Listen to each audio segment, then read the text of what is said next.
이 복된 시간에 주시는 하나님의 말씀은 마가복음 12장 13절부터 27절까지의 말씀입니다.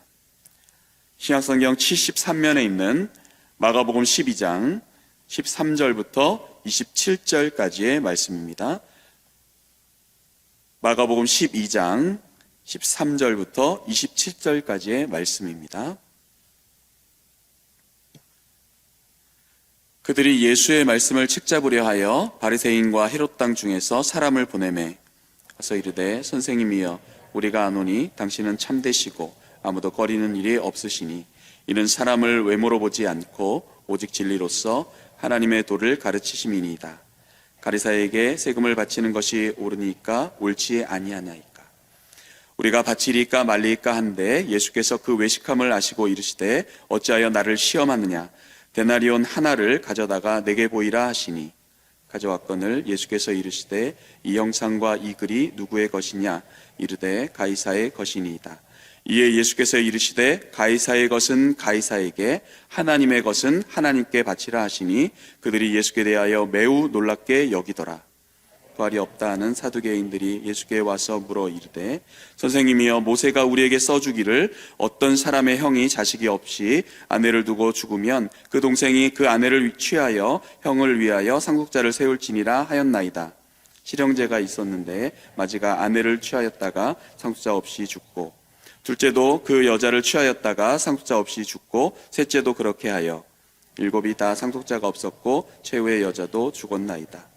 7사람이 다 그를 아내로 취하였으니 부활 때 곧 그들이 살아날 때에 그 중에 누구의 아내가 되리이까.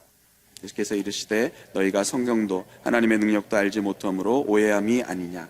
사람이 죽은 자 가운데서 살아날 때에는 장가도 아니가고 시집도 아니가고 하늘에 있는 천사들과 같으니라. 죽은 자가 살아난다는 것을 말할진대 너희가 모세의 책 중 가시떨기에 관한 글에 하나님께서 모세에게 이르시되 나는 아브라함의 하나님이요 이삭의 하나님이요 야곱의 하나님이로라 하신 말씀을 읽어보지 못하였느냐. 함께합니다. 하나님은 죽은 자의 하나님이 아니요 산 자의 하나님이시라. 너희가 크게 오해하였도다 하시니라. 아멘. 오늘 말씀의 제목은 세금과 부활의 질문, 예수님의 승리 비밀이라는 주제로 말씀 전하겠습니다. 오늘 말씀은 두 가지 테마가 나옵니다. 납세 논쟁과 부활 논쟁입니다. 이 논쟁은 그냥 성경에서 읽으면 어떤 스토리처럼 보이지만 오늘 말씀의 분위기는 어떻습니까? 아주 피바람이 부는 상황으로 아주 쌀벌한 상황입니다. 말 한마디가 어떻게 될지 모르는 상황이죠. 이 속에서 과연 예수님은 어떤 말씀으로 그 논쟁자들을 대하셨는지를 살펴보고 예수님의 승리의 비결을 발견해 보고자 합니다. 먼저 납세 논쟁을 살펴보겠습니다. 13절입니다.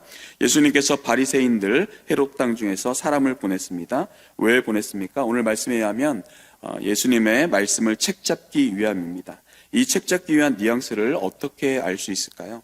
우리는 14절의 이 상황에서 이 주석에 나오는 원어 구조를 통해서 분위기를 볼 수가 있는데요. 먼저 14절을 이렇게 보시겠습니다. 14절에 보시면 와서 이르되 선생님이여 이렇게 돼 있죠. 우리 선생님 한번 주목해 보겠습니다. 그리고 선생님과 함께 그 밑에 나오는 하나님의 도를 가르치심이니이다. 선생님과 하나님의 도 이렇게 같은 맥락으로 볼 수가 있습니다. 그리고 14절에 당신은 참되시다라는 말이 있죠. 당신은 참되십니다. 이렇게 얘기하고 있고 또 같은 그 밑에 보면 오직 진리로서 이것이 같은 맥락으로 볼 수가 있습니다. 그리고 아무도 꺼리낌이 없으시다라는 게 있고 또 그 같은 구절로 보면 외모로 사람을 취하지 않는다라는 것을 여러분께서 동그라미를 치시면서 같은 수식 구조를 보면 이렇게 얘기하고 있는 것입니다. 선생님이라는 호칭을 통해서 당신은 하나님의 도를 가르치는 어미 귀하게 중요한 것을 가르치고 있습니다 라고 하는 것을 통해서 사실 이것은 압박을 넣고 미리 빠져날 구멍이 없게 만드는 것입니다. 몰아넣은 것입니다. 그리고 참되신 분이라는 것은 진리 가운데 참되시다. 참이 진리이기 때문에 참되신 분, 진리를 더해서 참된 분이 어떻게 그럴 수 있냐라고 말하는 바로 반문도 어렵게 만드는 더하기 구조로 나아가고 있습니다. 그리고 아무도 꺼리끼는 일이 없다. 이것은 같은 맥락으로 사람을 외모로 취하지 않는다라는 것. 이것이 덫의 핵심적인 내용이 나오고 있습니다. 하나님의 도를 가르치는 선생님, 당신은 참되신 분이시고 진리를 가르치는 분이십니다. 아무도 꺼리끼는 일 없이 사람을 외모로 취하지 않는 분이시다라고 예수님을 이렇게 지켜 세우는 척하는 것입니다. 지금 이들이 꺼리는 것은 바로 로마인들이었습니다. 왜냐하면 로마인들이 유대인들에게 세금을 더 내기 했기 때문에 예수님이 과연 이조차 품을 수 있는가라고 하면서 덫을 놓고 있는 것입니다. 예수님을 넘어뜨리려고 하는 것입니다. 만약 예수님이 로마인들의 편에 서면 유대인들은 그동안 믿어왔던 진리며 참된 분에 대한 구원자에 대한 환상이 깨질 것이고, 또한 유대인들의 편을 든다면 납세 거부가 되기 때문에 황제 반역에 넘어갔기 때문에 예수님은 죽음의 덫에 넘어갈 수밖에 없는 것입니다. 이 두 개의 대답에서 어느 쪽의 편에 들면 딱 어려움에 처할 수 있는 함정의 도가니였습니다. 그렇기 때문에 이 언어적 구조를 통해서 중복적으로 설명하며 가장 핵심에 있는 것을 발견할 수 있도록 바로 중복적이면서 압박적인 구조로 예수님을 지금 처한 상황을 얘기하고 있는 것입니다. 그런데 예수님은 이러한 사면의 초과에서 오늘 말씀에서 그들의 외식함을 아셨다라고 15절에 언급하고 있죠. 그리고 나를 어찌 시험하느냐라고 예수님은 다그치십니다. 곧 예수님께서 굴하지 않으시고 그들의 시험을 바로 비판하십니다. 그냥 묵혀두는 것이 아니라 당당히 말씀하시는 것이죠. 그리고 데나리온 하나를 내게 이렇게 가져와서 보이라라고 말씀하십니다. 왜 데나리온이냐 하면 그 노동자의 하루 품삯인 동시에 이것이 세금에 부과된 사람마다 부과되었던 인두세, 곧 사람마다 부여될 세금이었기 때문에 이것을 보임으로 대표적인 금액이었기 때문에 시청과 교육의 자유로 보인 것입니다. 동전 앞면에는 황제의 초상이 있었고 글이 있었는데 이렇게 나오고 있습니다. 디베리우스 카사로, 거룩한 아우구스트의 아들 아우구스트, 가이사 디베리우스, 거룩한 아우구스트의 아들이라고 기록되어 있습니다. 반대면을 보면 왕자에 앉아서 왕관을 쓰고 또 오른손에는 거꾸로 창을 들고 왼손에는 종려나무 또 감람나무를 들고 있는 여성의 모습이 새겨져 있었다고 합니다. 이 여성은 누구냐? 아우구스트의 아내 또는 디베리우스의 어머니 리비아로 보는 경우가 있었습니다. 황제의 그 아내 또는 어머니의 이름이 들어간 주화로 기념비적인 것이죠. 이 주화에 대해서 질문을 던지십니다. 이 형상과 이 글이 누구의 것이냐? 예수님의 질문으로 그들은 당착에 빠집니다. 왜냐하면 예수님을 올가매려고 했는데 그 의도가 이제 자신들에게 질문으로 다가왔기 때문입니다. 이 형상과 이 글이 가이사의 것이기 때문에 그들도 이제는 로마의 집에 있었다라는 것을 말할 수밖에 없는 구조가 됐습니다. 그러자 예수님의 명대답이 나오죠. 17절을 다시 한번 읽어보겠습니다. 17절입니다. 시작. 예수께서 이르시되 가이사의 것은 가이사에게, 하나님의 것은 하나님께 바치라 하시니 그들이 예수께 대하여 매우 놀랍게 여기더라. 어느 쪽에 속한 것이 아니라 예수님 어떻게 하셨죠? 중립적으로 나가셨습니다. 이 대답에 그들은 예수님을 놀랍게 여겼다라고 하고 있습니다. 이 대답을 통해서 예수님은 국가의 의무도 존중하고 하나님께 대한 책무도 중히 여기는 대답을 하셨습니다.